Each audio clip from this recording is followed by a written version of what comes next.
Allez, une petite blague. Vous voyez la Seine là? Ça c'est la Seine, elle coule.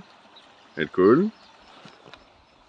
Je vais de l'autre côté de la route. Vous voyez, c'est comme ça.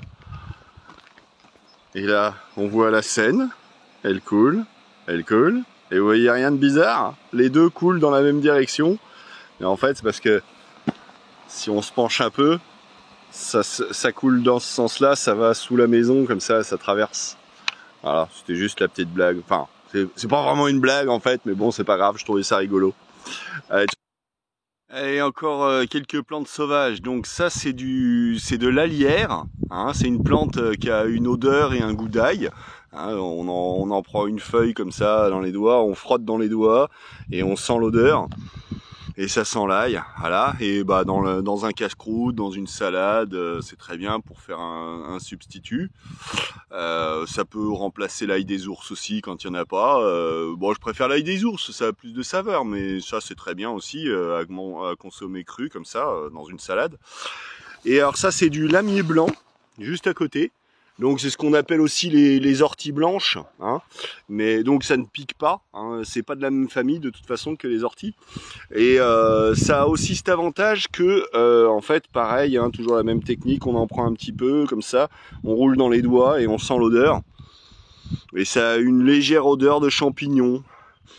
Alors c'est pas comme si on mangeait des cèpes, mais bon voilà, c'est une odeur pas désagréable, hein, c'est bon à savoir. Je vous en montrerai d'autres, des plantes qui sentent les champignons comme ça quand je les croiserai. Il y a le plantain qui sent le champignon aussi, mais enfin bon, je vous montrerai ça. Ouais, une petite réflexion aussi là, bon je me suis pas arrêté pour en cueillir des plantes, c'est bon, j'en trouverai. Mais là une petite réflexion concernant un truc qui me semble en fait vachement négligé à l'heure actuelle, et pourtant tellement important, la patience. La putain de patience de sa mère.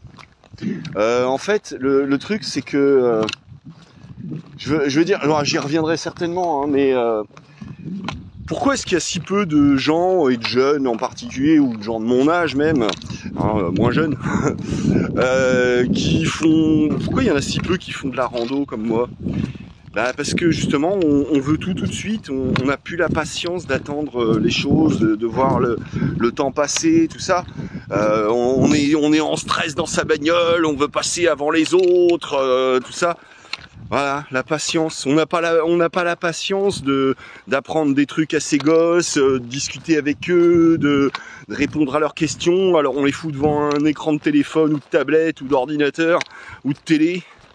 Et voilà, ça suffit. La patience, bordel.